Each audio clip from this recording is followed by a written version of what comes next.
Hello my dear student, welcome back to channel my new video. तो बेटा कल आप लोगों का इकोनॉमिक्स एप्लीकेशन का पेपर है और जिसमें आप लोगों के न्यूमेरिकल्स भी इस बार बोर्ड एग्जाम में आ रहे हैं। तो बहुत से बच्चों ने बोला सिलेबस में नहीं है, बट बेटा आप लोग इस बार का स्पेसिमेन जाके 2025 का देखना, तो उसमें आपको देखकर समझ में आ जाएगा कि हाँ भाई इस बार न्यूमेरिकल आएगा और आएगा 100% न्यूमेरिकल आएगा। तो नहीं आता है तो सीख लो, मुश्किल से 15 से 20 मिनट लगेंगे और सीख जाओगे और 2 नंबर आपके 100% सिक्योर हो जाएंगे। ठीक है, चलो और देखते हैं, बात करते हैं और समझते हैं। दो कभी कभी 4 नंबर का भी आ सकता है, 2 क्वेश्चंस भी आ सकता है, ऐसा नहीं कि एक ही आएगा। ठीक है, तो ध्यान से समझना।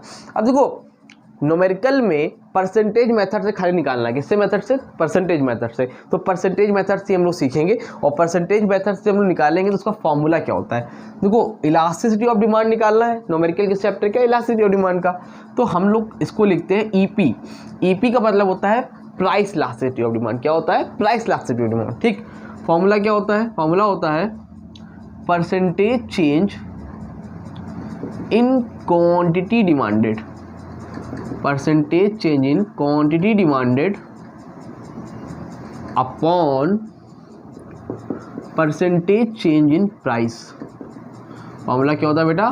Percentage in quantity demanded upon percentage change in price. Frame में पूरा है कि नहीं पहले मुझे बता दो भाई। हाँ ठीक है, अब इसका मतलब क्या है? ये बोल रहा है क्वांटिटी डिमांडेड में कितने का चेंज हुआ, मतलब डिमांड में सॉरी क्वांटिटी में कितना चेंज हुआ, और परसेंटेज इन प्राइस मतलब कितना परसेंट प्राइस में चेंज हुआ।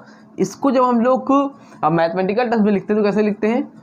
Delta Q upon Q into 100 upon ये जो है इस वाला लाइन को। ठीक है, और प्राइस का मतलब प्राइस को पी से डिनोट करते हैं, क्या लिखेंगे? Delta P upon P into 100। ये फॉर्मूला होता है। ठीक है, तो अगर कभी कोई डायरेक्ट फॉर्मूला दिया रहता है तो ये पुट करके हम लोग निकाल लेते हैं, नहीं तो एक फॉर्मूला और होता है। क्या होता है देखो, जो कि जिसमें से ज़्यादा चांसेस है वही वाला ही आएगा। ठीक, क्या है? E P is equal to delta Q upon delta P into P upon Q. क्या फॉर्मूला होता है बेटा? E P is equal to delta Q upon delta P into P upon Q. ठीक, तो ये इसी पे ही न्यूमेरिकल आएगा, 95% इसी पे आएगा, 5% इस पे भी आ सकता है। हालांकि आप इस फॉर्मूले से भी कर सकते हो, कोई गलत नहीं है, बट ये कॉम्प्लिकेटेड रहता है, कैलकुलेशन मिस्टेक हो जाती है, ये ज़्यादा ईजी पड़ता है। ठीक, अब देखो आप इसको पहचानो कैसे, कौन क्या है। याद रखना, पी का मतलब होता है बेटा, पी का मतलब होता है इनिशियल प्राइस। क्या होता है? इनिशियल प्राइस, मतलब स्टार्टिंग में प्राइस कितना था उसको बोलते हैं, शुरू में पहले कितना था। ठीक, डेल्टा पी का मतलब होता है चेंज इन प्राइस, मतलब प्राइस में कितना चेंज हुआ। अगर प्राइस पहले मान लो 10 था, सपोज मान लो प्राइस क्या था? 10 था, बाद में हो गया 12, तो पहले प्राइस कितना था? 10, तो पी क्या हो गया बेटा आपका? 10। और डेल्टा पी कितना होगा? डेल्टा पी 12 होगा? 12 नहीं होगा, 10 से 12 कितने का चेंज? 2 का, तो 10 11 12, यानी कि डेल्टा पी कितना होगा बेटा?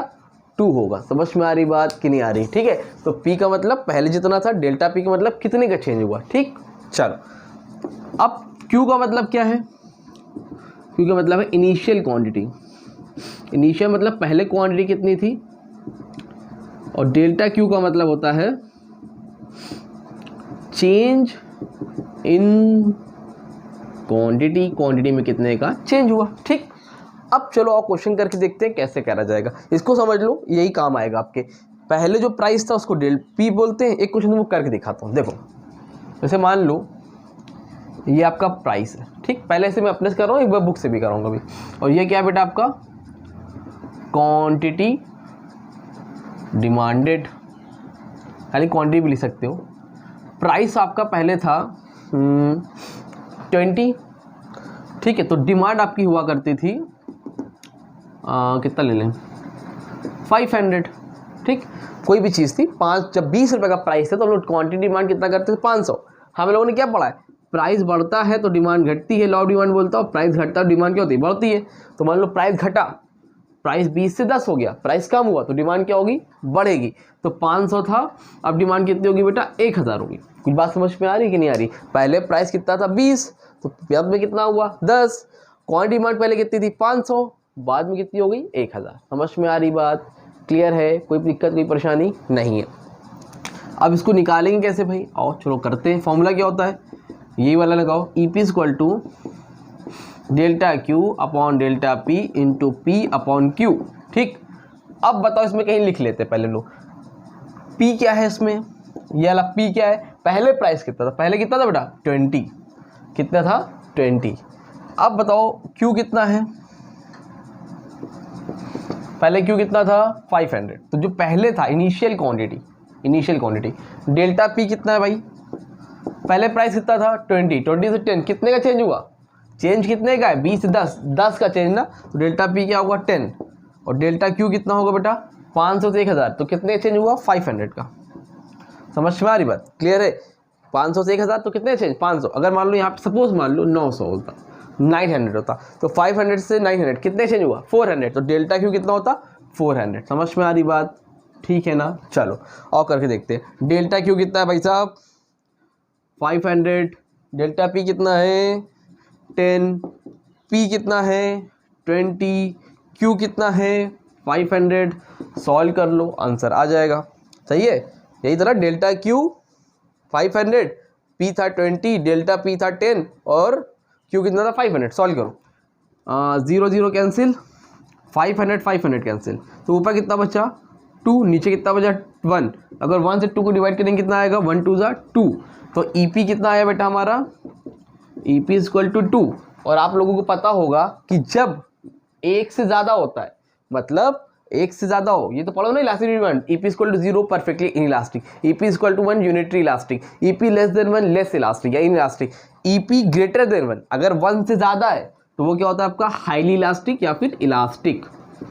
मतलब जब एक से ज़्यादा आंसर आएगा तो वो क्या होगा इलास्टिक या फिर उसको हम लोग बोलते हैं हाईली इलास्टिक। आई होप आपको समझ में आया होगा। जल्दी से इसका स्क्रीनशॉट लो, आपको एक क्वेश्चन भी करा देता हूँ बेटा, जल्दी से देखो आपके स्क्रीन पे एक क्वेश्चन आ रहा होगा, आ रहा है क्वेश्चन, ठीक है। बोल रहा है प्राइस ऑफ अ कमोडिटी, पहले लिख लो फॉर्मूला क्या है, यहीं पे लिख लें formula, EP equal to delta Q upon delta P into P upon Q. ठीक, चलो क्वेश्चन बोल रहा है price of a commodity rises from 5 to 6, बोल रहे हैं प्राइस क्या हो रहा है, राइस हो रहा है, कितने से हो रहा है बेटा 5 से 6 हो रहा है, यानी कि पहले प्राइस कितना था, क्या हो रहा है 5 to 6, इसका मतलब क्या है पहले प्राइस कितना था 5, तो पी कितना हो गया बेटा 5, और चेंज कितने का हो रहा 5 to 6, तो डेल्टा पी कितना हुआ, delta P is equal to 1, तो प्राइस में कितने का चेंज बेटा 1 का चेंज। ठीक है, क्वांटिटी कितनी थी, क्वांटिटी पहले कितनी थी, एज अ रिजल्ट इस demand falls from 100 unit to 80 units, demand falls हुई है, पहले 100 to 80 हुई है, मतलब पहले 100 थी बाद में 80 हुई, तो क्यू कितना है 100 और डेल्टा क्यू कितना होगा, कितने चेंजेस 100 से 80 यानी कि 20 का चेंज, तो डेल्टा क्यू कितना होगा 20, वैल्यू पुट करो, डेल्टा क्यू कितना है भाई साहब 20, डेल्टा पी कितना है 1, पी कितना है 5, क्यू कितना है 100, सॉल्व करो 25 ज़ा 100, 1 का 100 से मल्टीप्लाई 100, 100 कैंसिल कितना आया 1, और अगर ईपी इज इक्वल टू 1 आता है तो वो क्या होता है बेटा यूनिटरी इलास्टिक। तो आपसे पेपर में यही पूछ सकता है, इस लोग को इसलिए इसको याद कर लेना, ठीक है, यूनिटरी इलास्टिक। क्लियर है, ये तो डिग्री ऑफ, अगर आपने इलास्टिक डिमांड पढ़ा होगा तो उस पर मैंने डिग्रीज पढ़ाया है, तो वहाँ से आप पढ़ सकते हो। क्लियर हुआ, स्क्रीनशॉट लो, उसके बाद आपको एक और न्यूमेरिकल कराता हूँ, ले लिया स्क्रीनशॉट, रफ करूँ, चलो ठीक है, जल्दी से रफ करता हूँ, एक क्वेश्चन और कराता हूँ, फिर आपका हो जाएगा काम खत्म। देखो ये तो समझ में आ गया आपको, एक और जो दूसरा फॉर्मूला था उससे कराता हूँ, सिंपल सा क्वेश्चन आ सकता है। क्या लिखा है, आ रहा है स्क्रीन पे आप लोगों के, आ रहा है कि नहीं आ रहा है, ठीक है, देखो कहाँ गया भाई, ये देखो price elasticity is 2, question number 6 है, इसमें आपको बोल रहा है price elasticity of demand is 2, यानी कि आपको ये दे रखा है, फॉर्मूला लिखो ईपी इक्वल टू, अभी बताता हूँ, पहले देख लो कितना है, प्राइस इलास्टिसिटी डिमांड यानी कि ईपी इक्वल टू 2, मतलब आप लोग यही निकालते थे ना ईपी, अब क्या ईपी पता है, ठीक है sir, if price change bye 5%, price change मतलब डेल्टा पी प्राइस में कितने चेंज है, मतलब बोल रहा है कितने परसेंट प्राइस में चेंज हुआ है, प्राइस चेंजेस इक्वल टू 5%, मतलब परसेंटेज निकालते इसमें पहले ही दे दिए 5% का चेंज है।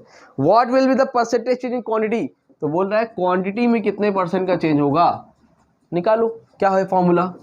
यहाँ पर दूसरा फॉर्मूला सेट करो, क्योंकि वो परसेंटेज पता है, सिंपल है, तो यार लगाओ EP equal to percentage change in quantity demanded upon percentage change in price. कितना था परसेंटेज क्वांटिटी डिमांडेड बेटा, कितना था, जो EP पता था पहले से कितना है 2, क्वांटिटी डिमांडेड नहीं पता है हम लोगों को, उसको ऐसे ही लिखे रहो, पेपर में फुल लिख के आना क्वांटिटी डिमांडेड, मेरे साथ QD मत लिख देना, नहीं काट देगा एग्जाम में, ठीक है। परसेंटेज इन प्राइस कितना है 5%, निकाल लूँ, तो इसका आंसर होगा percentage change in price is equal to, यहाँ पर 2 पहले से था, डिवाइड में इधर जाएगा क्रॉस मल्टीप्लाई इंटू 5 हो जाएगा, कितना आएगा 10। समझ में आ रही बात, तो प्राइस में कितने का चेंज होगा बेटा 10 का चेंज होगा। क्लियर हुआ, समझ में आया। तो इस तरह से क्वेश्चंस आएंगे न्यूमेरिकल के, आपको बस करने, बहुत ज़्यादा हाई लेवल के नहीं आएंगे, इससे पहले जो क्वेश्चन कराया था उसी की प्रैक्टिस कर लो, उसी तरह के क्वेश्चन आएंगे, ठीक। आई होप आपको क्लियर होगा। कोई दिक्कत हो तो कमेंट सेक्शन में कॉन्टैक्ट कर लो। Wish you all the best कल के एग्जाम के लिए, और कोई परेशानी हो तो आप मुझसे व्हाट्सएप या इंस्टा पे कॉन्टैक्ट कर सकते हो। मिलते हैं न्यू वीडियो में, तब तक के लिए थैंक यू सो मच।